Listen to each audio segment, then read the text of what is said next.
Salutations, people! Welcome to Page 3 Killers, Murders That Went Unnoticed, a podcast where we dive into the murder cases that went unnoticed by our nation's newspapers.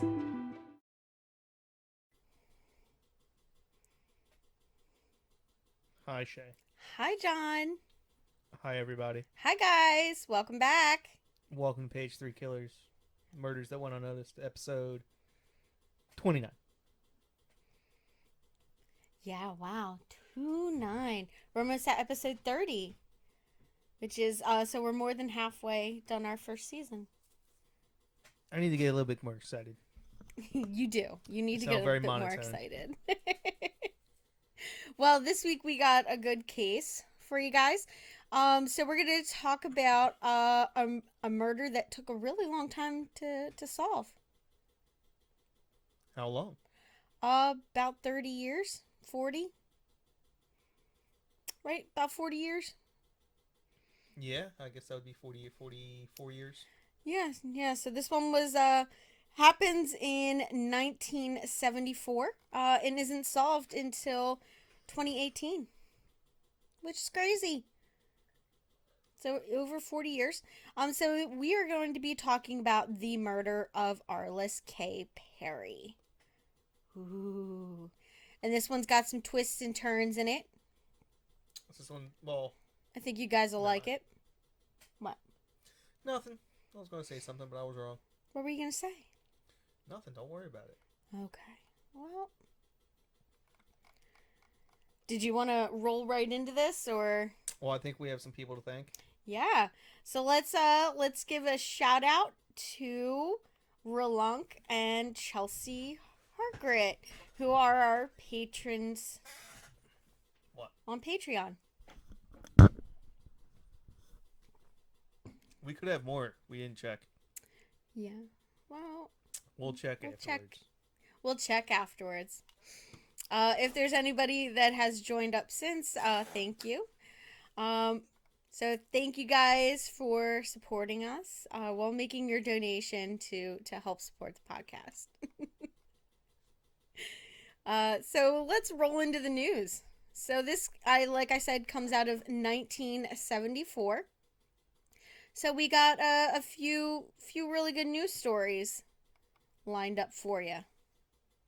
Now on January 4th of that year, we have Richard Nixon refuses to surrender 500 tapes and documents which were subpoenaed by the Senate and Senate's Watergate Committee, and he cited executive privilege. I think he eventually turned them over, but there was a bunch missing, including the conversation he had that probably proved that he knew what was going on. Ah, that's kind of shitty. Oh, Dick Nixon. Yeah. Tricky Dicky. All right. Then on March 18th, we have the Oil Embargo Crisis, which is the most OPEC nations, and a 5-month oil embargo against the United States, Europe, and Japan. This is the worst thing ever. Yeah? This ruined the American car market. Oh, yeah. I remember my mom saying like how they had to wait in lines, and if your license plate ended in one number, you had to go. I think it was odd or evens. Yeah, odd or evens. You went in it. That told you what day you were allowed to go and get gas. Yeah, there was So all you had kinds to of be weird careful. stuff. But more importantly, it brought about the malaise era of the American car market. And that just means every car that was made in America for the next 10 years sucked. Yeah, why? Oh, because gas prices were so high? Well, gas prices were really low previously. And so there was all these big old muscle cars and big old boats, like Cadillacs, that Oh, yeah, so then they had 23 to like feet long. start scaling down the cars, right? Well, the thing is, all the Japanese and the European cars, they were already smaller. And so America literally had no designs. to compete with these small Japanese and European cars. And the European cars were just like, yeah, no, we're good. We're just going to keep on selling these Celicas that get 30 miles to the gallon while you try and sell your 18 mile per gallon small car. That sucks now. Mm-hmm. And then all the horsepower's dropped. Even on the big old, you could get like a 7-liter Cadillac, making a whopping 140 horsepower. Similar size engine today would make like 500 plus. Interesting. So the next one I got is on February 12th. The United States District Court Judge George Bolt rules that the Native American tribes in Washington state are entitled to half of the legal salmon and steelhead catches based on a treaty signed by the tribe and the U.S. government. That's hilarious. Yeah. Like, not half the salmon are ours. Did they even have to catch them? They said half the salmon caught are theirs. So, like, does somebody else catch them? And they're like, well, here's your half. Well, I guess what they do is they estimate the population size, and you're only allowed to get so much. So, like, half of the quota is theirs. Yeah. So half of the quota would be theirs. It's like the one treaty that just happened a few months back. They had a ruling on. Basically, like, half of Oklahoma is considered like part of their tribal territory. Okay. Because we signed a treaty like 150 years ago that we decided to break. And then they're like, wait, this treaty is still here. Like, just because you guys broke it doesn't mean we still don't have a treaty. And so U.S. court was like, yeah, they got a point. So, yeah, we're going to enforce the treaty. Good luck. Okay, yeah. It was like half of Oklahoma. Interesting. Now, on February 22nd, I'm going to butcher this last name. Jeez. Samuel Bick attempted to hijack a plane that he was going to crash into the White House to assassinate President Nixon. He ends up committing suicide when the police stormed the plane. It's not a very well thought out plan. No, it seems like a terrible idea. Well, right. I'm assuming that once the plane starts going towards the White House, you're going to get shot down. The president will just leave.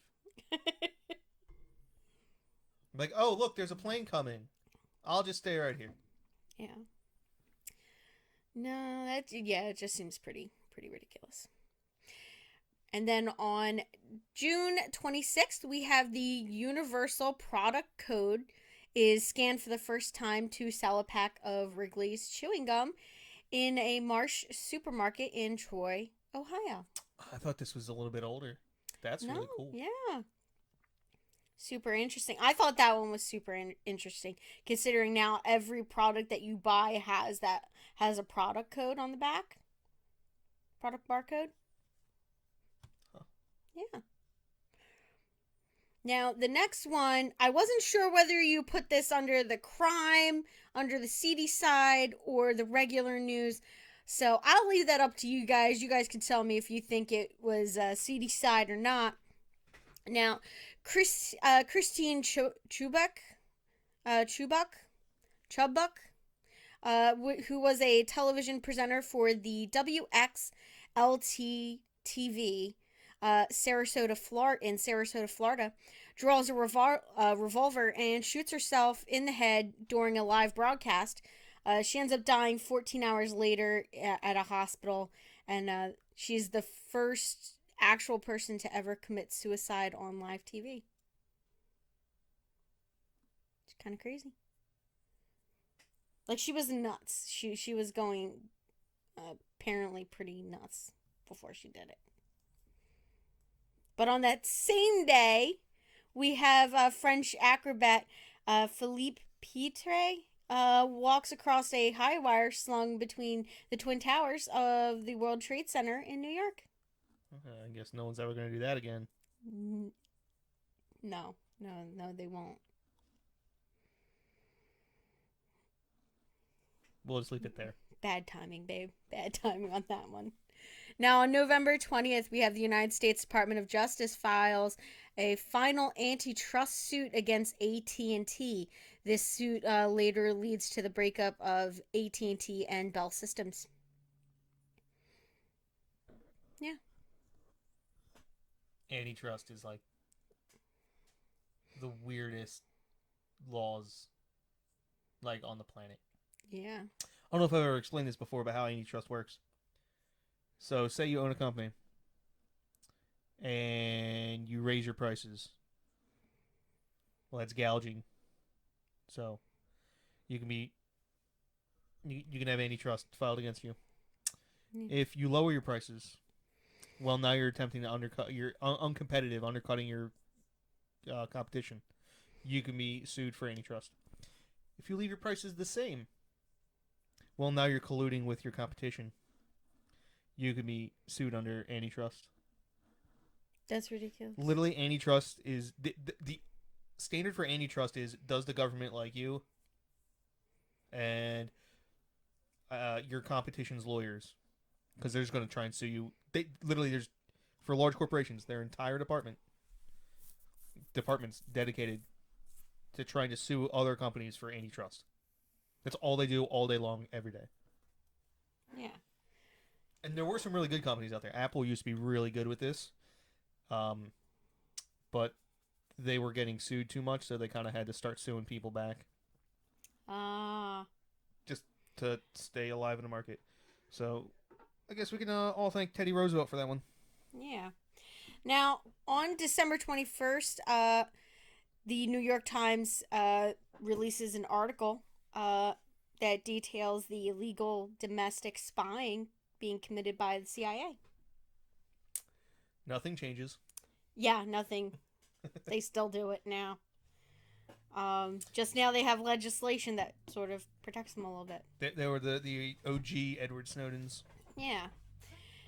And then the final one I found is like the best.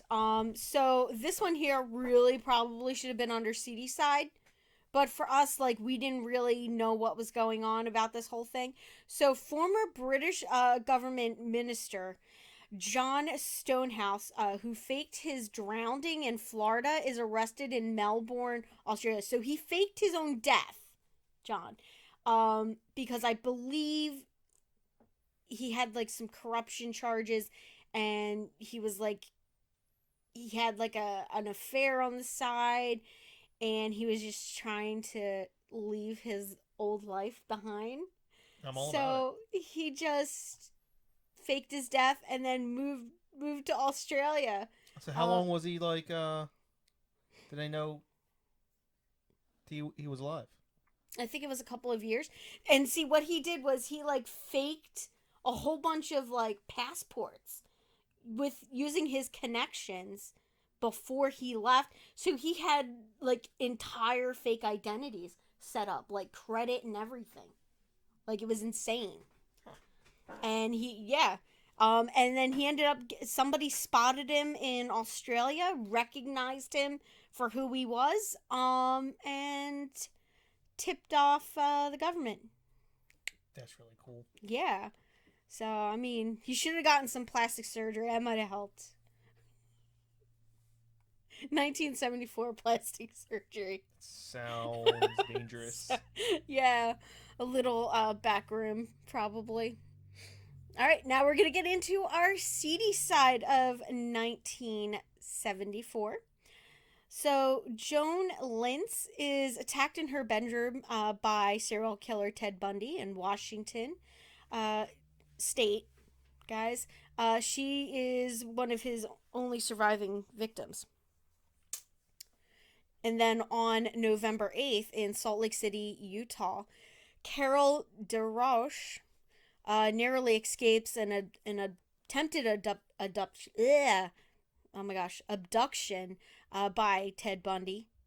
And she later testifies against him at his trial.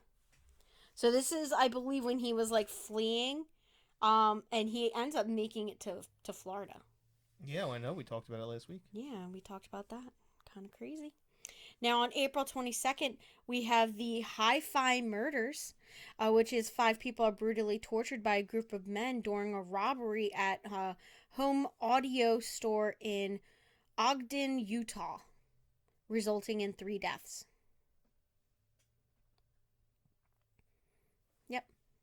I don't know anything about it. Crazy event. And then we have Alberta Williams King, the mother of the late Martin Luther King Jr., is killed during a church service in Atlanta, Georgia. Was she killed because she was Martin Luther King's? I did not read up on that one. Why don't you look it up? No, I don't have my phone on me. You have your phone right here. I lied. I have my phone on me right now. I had his phone, guys. So while he's doing that, yeah. So I'm just going to read the next one. Now, on November 13th, we had, if you guys remember the Amityville Horror, that movie, well, we got the precursor to that, which is the real event. So Ronald DeFeo Jr. Murders his entire family in their Amityville, New York home, which would later be the backdrop for the Amityville Horror. And the family that moves in after him are the ones that say that the house is haunted and all. And they sort of use it to their advantage. I don't know if they made a lot of money on that, but they probably made some. I can't imagine a lot. But yeah, so they ended up making a pretty popular movie about it. So her assassination is really interesting. Yeah. She was killed for being Christian. Oh, wow. She was just a famous Christian. Huh. Because the person who killed her was a black Hebrew Israelite, which is like the cult that thing that says that all black people are the only like true Jews, and that all the white Jews are liars. Okay. Yeah. Yeah, they're nut jobs. Yeah. It's kind of crazy.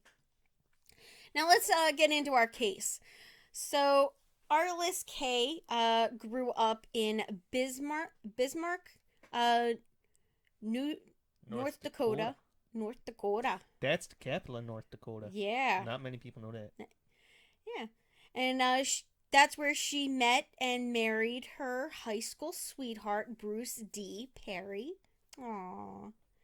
And in August of 1974, 6 weeks before her death, the couple married and they moved to Stanford University campus, where her husband was a sophomore pre-med student.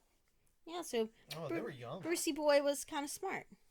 Yeah, they were literally married 6 weeks before she died, which kind of sucks. Now, at the time of her murder, she was working as a receptionist at a local law firm. And what I found really interesting about this case is actually where she's murdered. Now, she is murdered at the Stanford Memorial Church on October 12th, 1974, at around 11:30 at night, which is the time that they place it at. Through the investigation and all. The Perrys had an argument that night at 11:30. And it was about their car's tire pressure. Like, I don't know. I feel really like she just like storms off because the tire pressure. So yeah, her and Bruce had an argument about the tire pressure. She told her husband that she wanted to pray alone at the Stanford Memorial Church, and they parted ways. Now, Bruce became concerned when his wife did not return home by 3 a.m. So he called the Stanford police to report her missing. However, officers from the Santa Clara County Sheriff's Office went to the church and reported that the outer doors were locked, and that nobody appeared to be inside. Now, campus security, Stephen Crawford, a former Stanford police officer, claimed to have found her body around 5:45 on October 13th. So the next morning, he reported his findings. Now, she was in the church's east transept near the altar. And she was found face up with her hands folded across her chest. And this is like kind of terrible. Now, they found that she had been stabbed in the head with an ice pick, which was still sticking out of the back of her head. The handle, though, was broken off and missing. So they had the ice pick part, but not the handle of the ice pick. And it looked like that she had been strangled as well. This is a weird one. Yeah, police reported that she was naked from the waist down, and that a 3-foot long altar candle was inserted into her lady parts, and another was placed between her breasts. And her jeans had been arranged across her legs in a diamond pattern. This sounds like a Law and Order episode. Yeah, oh, I'm sure they probably turned this into a Law and Order episode. I'm sure there is one. Or probably a Law and Order SVU episode. I kind of remember an episode like this. Now, the police we're going to talk about the police investigation. Now, Crawford told police that he had locked up the church a little after midnight after noticing no apparent activity inside. So he said he went into the church, there was nobody there, so he locked up the doors. And sounds a lot like he did it. Well, we'll find out. They had a couple of suspects. He also claimed to have rechecked the doors around 2 a.m. and said that they were still locked. This would later come out that he did not return there at 2 a.m. I guess it was like, I might get fired if I don't say that I would, because he was, I guess, supposed to make rounds. Yeah, so he said he was there at 2 a.m. and that the doors were still locked, but he didn't actually go out there at 2 a.m. Now, when Crawford visited the church at 5:45 a.m. to open up for the day, he said that he found the west side door open and that it had been forced from the inside.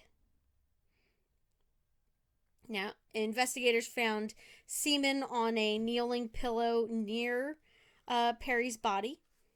They also found a partial palm print on one of the candles.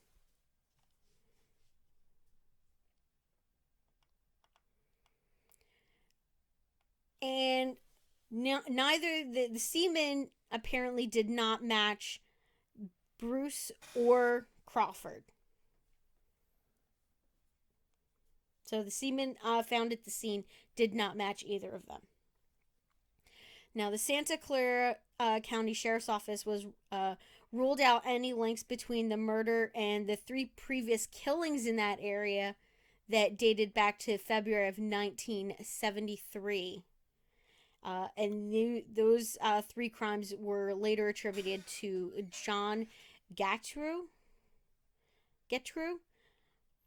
So obviously he was a good suspect, but it didn't match up to him. Now, Perry's husband was initially a suspect, and he was eventually ruled out.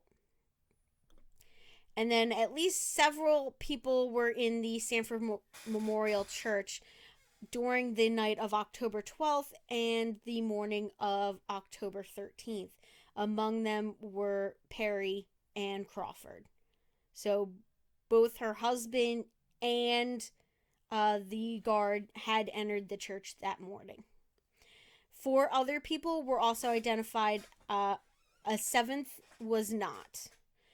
Passerby noted that this young man was about to enter the church around midnight. He had sandy-colored hair and was not wearing a watch. He was of medium build and stood about 5'10". What I don't understand is, okay, you can give like all this information, yet you knew he wasn't wearing a watch. You noticed that? Well, maybe he was a watch guy, and so he looks at watches. You know, it's like I guess so. some people are big into shoes, so that's like the one thing they notice about everyone: their shoes. Yeah. I know a kid in high school. That's how he judged everyone. Huh. He goes, "I don't care about your personality. The only thing I judge you on is your shoes." Really? Yeah, I thought that was weird. That is weird. And considering that I had worn like 3 pairs of shoes throughout all of high school, mine were not the top quality. Yeah. So he didn't like you? No, we were cool because he's like, yeah, no, yours are kind of cool because they were all Chuck Taylors. Yeah. Well loved Chuck Taylors. Yeah. Now, one of the things about this case was that there was a link to the Son of Sam. What? It's an alleged link to the Son of Sam, David Berkowitz.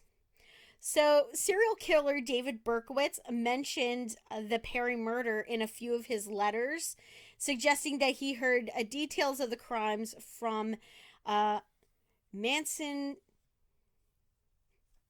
the alleged culprit, Manson II, I guess. Like, would you stop knocking things over, John? Don't tell me what to do.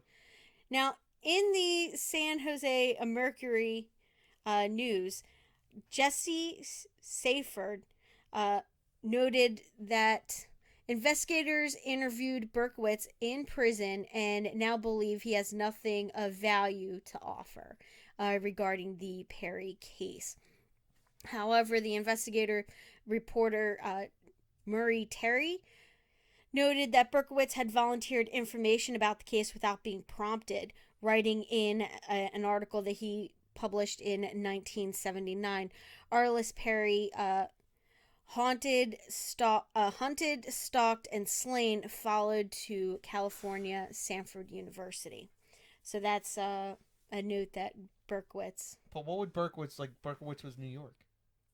Yeah. So there's this whole thing where serial killers like to claim that they have committed more murders or are connected to more murders than what they actually did. So you like what's his name? So he was just blowing steam. Israel Keys. Blowing smoke. Yeah. That's the words I'm looking for. Yeah, he just to inflate the numbers a little bit. So like, somebody killed, 10 people. But then he's like, "Oh no, it was like 20." And then but he won't give you any information about who else. So, yeah. So he was like trying to look a little bit more baller, I guess, with his numbers. Now, Terry interviewed Perry's friends in Bismarck, discovered that someone on the Stanford campus had taken a telephone listing under Bruce Perry's name. They had taken out a phone listing under Bruce Perry's name. The resulting confusion when Perry's best friend and Bruce's mother attempted to reach the Perry's home, they actually got this fraudulent number and called it, which apparently led to them calling themselves or somebody else. Yeah. So they thought it was really weird that there was somebody in town using that exact name. And in on September 27th, 1974, in a letter to her friends, Perry wrote, "I had to laugh about your call to Bruce Perry. Miss Perry made the same mistake. She called them too, but the strange part of it is that his name was not only Bruce Perry, but it is Bruce D. Perry. And not only that, but it is Bruce Duncan Perry, and he attends the Stanford University. He also got married that summer. One thing, his wife's name is not Arlis. Anyway, next time you get the urge to call, the number is, I blanked that out because I did not want to give that. This time, I guarantee that you'll get the right Bruce Perry." So there was another Bruce Perry. Yeah. So they were starting to wonder, like, okay, was she the intended target of this attack, or was it this other Bruce Perry? Because this guy, he also got married the same summer that they got married. He is attending the same university as Arlis's husband. They have almost the same name, except they have a different middle name. And it's spelled the same, except the middle name.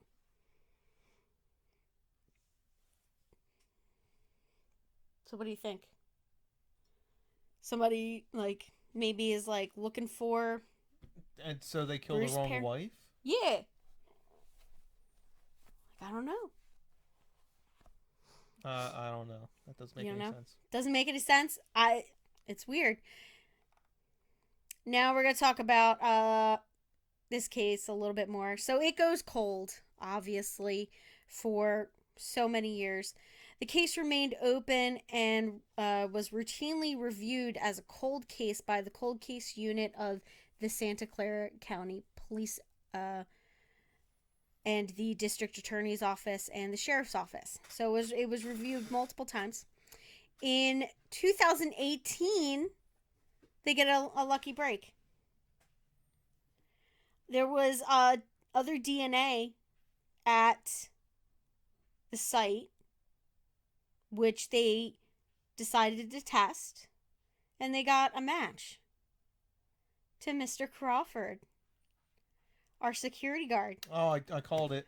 Yeah, he was definitively linked to the murder following a more advanced DNA test on that semen. Oh, now, bastard. Yeah, on June 28th, the police arrived at Crawford's residence in Camden Ave in San Jose, California, 20 miles from Stanford University, with a search warrant.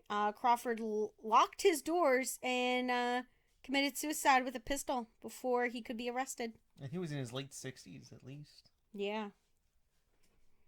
Just kind of crazy. Huh. Yep.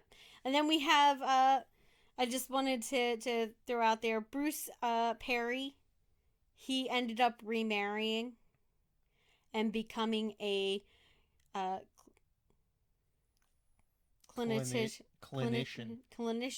and researcher in children's mental health and neurosciences, and he remains an internationally recognized authority on children in crisis. So he's a big deal. Yeah, he's a super big deal. Man, he rebounded pretty well. Yeah, I mean, it kind of sucks, and it took years for them to solve this, and I'm just so surprised that the DNA, I mean, I guess, well, when you freeze it and you make sure, that nothing happens to it and it's sealed up perfectly and you're able to get test results from DNA that old, it just blows my mind. Like, you could murder somebody, not get away with it for 40 years, and then they still got you. So what was the Crawford guy up to? Oh, he retired from the university, I guess. And it was just this one-off killing? Yeah. Do we know why he killed her? Yeah, he wanted to have sex with her. She fought back. And then he ended up raping her.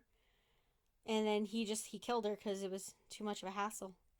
Yeah, and then he posed her in like a very degrading position, and And then never like an did asshole. anything like that again?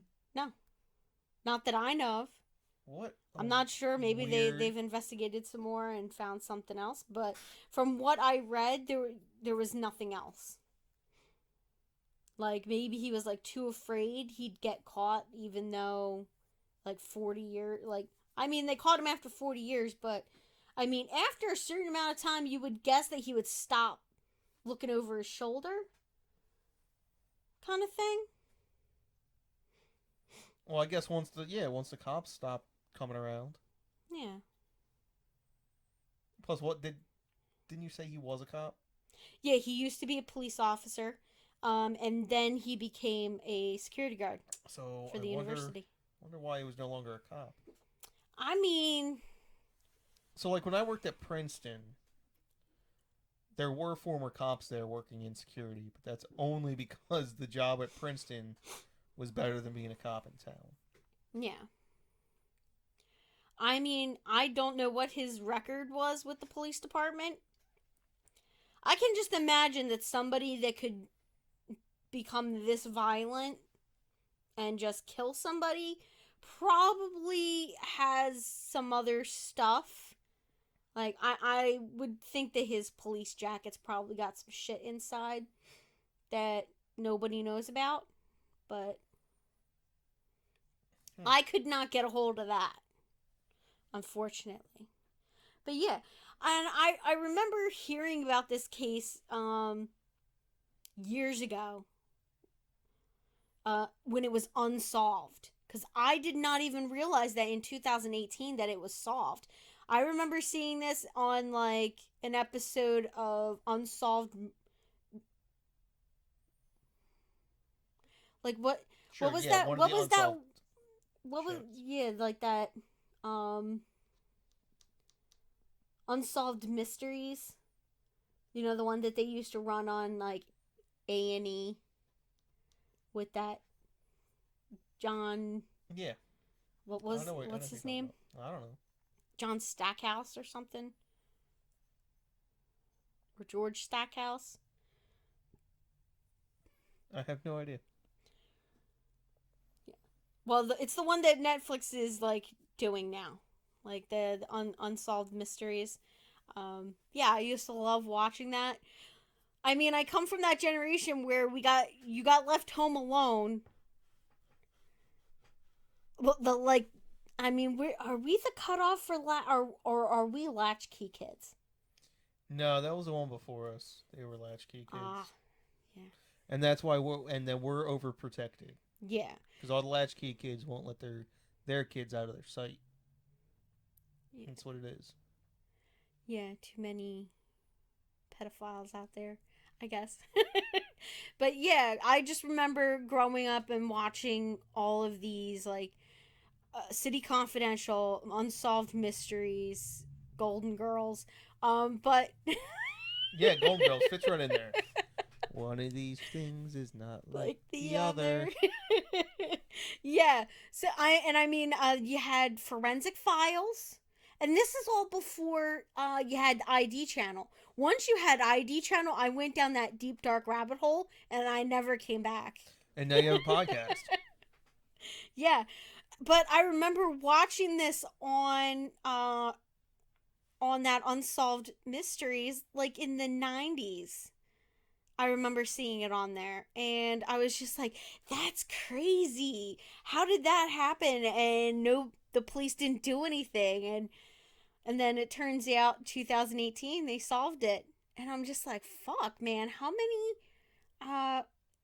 murders do you think, unsolved murders do you think they've solved in like the last 4 years with, you know, with DNA? No, I don't know. I mean, it's got to be a crazy number. I know that I have a couple that I'm researching that were unsolved and are now solved because of DNA, or like that ancestral DNA Oh yeah, search. ancestry. Yeah. Yeah, which seems to be a big help to police. Like they submit it to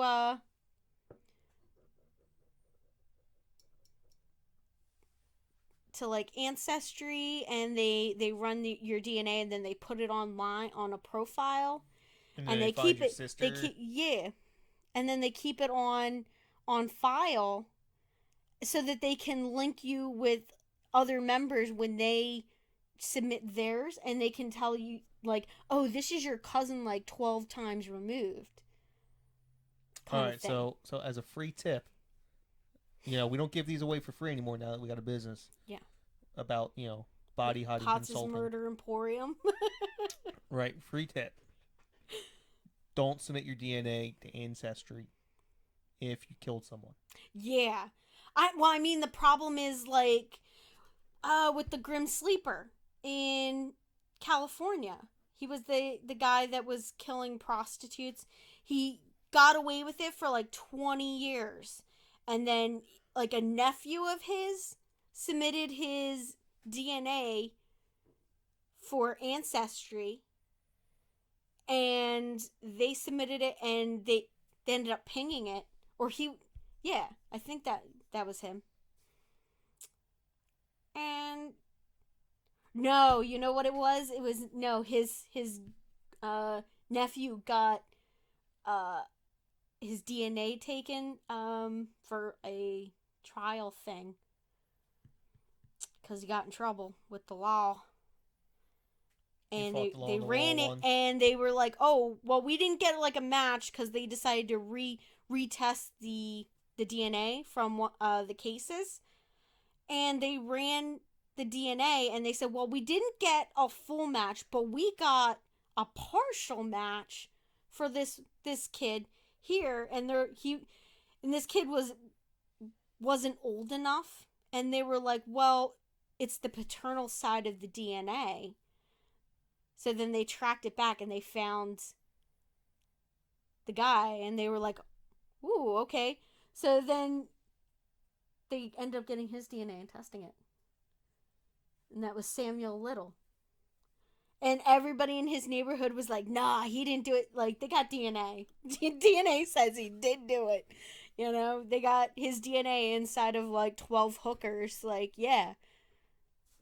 How do you? How is he not didn't do it? How is that? No, no. I'm to be honest with you, I'm just trying to imagine the conversation I'd have with our clients.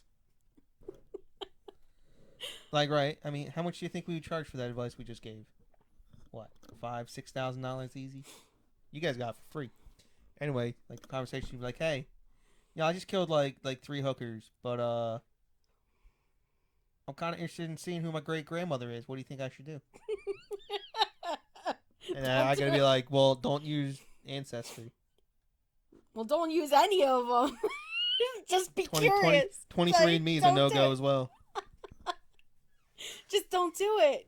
Don't do it I because mean, it's an international database that they enter it into. It's not. I mean, all of like 23andMe, um, Ancestry, they all share the same network. So basically, you submit your DNA to one of them, they upload it to like the profile, like your DNA profile, up to this entire listing, and that's how they connect all of them, and they can give you cousins and uh like distant relatives that you never knew about. That's like somebody we Chelsea Chelsea our patron on Patreon, she did it, and she found out that she's like half Irish or something. And here she was like, "Oh, I thought I was just Italian." Here she's got family that lives in Ireland, that they moved back from New York back to Ireland, which is crazy. yeah, I got a bunch of family over in Ireland. Yeah. So yeah, Tip 1, do not ever submit your DNA for testing. If you're curious Here's about another your tip. genealogy. Here's another tip. Contact us before you kill the people. Yeah, and then we can talk you down. And we can, So it's a lot cheaper that way. Yeah. We give the pre-murder discounts. Yeah, save some money on those the legal side. Oh yeah, and you get to your put out all your legal defense fees. attorney. So it's a win-win. Yeah, guys. So this is a short one. I know we're only at 45 minutes on this one. There wasn't a lot of information, but the information that I found was pretty interesting. We're also talking about one killing. We're usually talking about like multiples. Yeah, we're usually talking about multiples. Yeah, so this was the murder of Arlis Kay Perry. And it was pretty interesting. It definitely got overshadowed by Ted Bundy because Ted Bundy was so huge because he escaped literally from the courthouse. He literally jumped out a window and it became national news because he's the first serial killer ever to escape custody and was just on the loose. And then he ended up murdering a whole bunch of people afterwards. But yeah. I feel like our news stories definitely won out over this one. No, I guess so. Yeah. I mean, most people haven't heard of it. So, super interesting case. I thought it was super interesting. I hope you guys enjoyed it. Ooh, t-shirt design. What about it? We designed a t-shirt. Well, I designed a t-shirt. No, wait, take all the credit. I designed the t-shirt. We're a team. Oh my gosh. So I'm going to be ordering some t-shirts for some friends and family. And maybe in a couple episodes when I get the shirts, John will wear one. And then if anybody wants one, just let us know. And we'll see about getting you one. Well, you have to pay for it. So, I mean, you can reach out to us by email. All that good stuff. We accept Bitcoin. And Ethereum. I'm not accepting Ethereum, babe. Everybody knows it's going to drop like a lead ball. I take Dogecoin too. Oh, okay. You're ridiculous. I could be like that one Dogecoin guy. The Dogecoin millionaire? The guy who had $2 million in Dogecoin and was like, nah, ain't enough. I swear, if I'm Diamond that man's hands. wife, I'm killing him. Diamond hands. His whole identity is now the Dogecoin millionaire. So if he ever cashed out, he would lose that identity, and I mean, he still has a couple $100,000 in Doge. So. that's still ridiculous. But I mean, what was his original investment? $180,000. Yeah, he literally sold everything he owned. If that was my husband, $2 million. You're fucking selling. I'd have been out way before then. Like, no. Like, I mean, because cryptocurrency, I really feel like the governments just are not going to allow cryptocurrency to become a real thing. Like, where it's usable. They can't stop it. Can't stop, won't stop. Yeah. Okay. Well, you want to close this one out, or do you got anything else you want to say to everybody? Bye. You want to drink some more? No. No? Not even interested. Yeah, what are you drinking, babe? Guinness Extra Stout. Ooh. Oh, you peeled the label off. Are you sexually frustrated, babe? Well, I don't know. Supposedly that's what that means. It's like, I don't know. I peel labels off of bottles too, but... Anyway, let's wrap this up. Have a nice night. All right, guys. Thank you for joining us. Have a nice day and rest of your night if you're catching us in the morning. Have a nice night if you're catching us on the way home. So enjoy the rest of your day. Thanks, guys. Bye.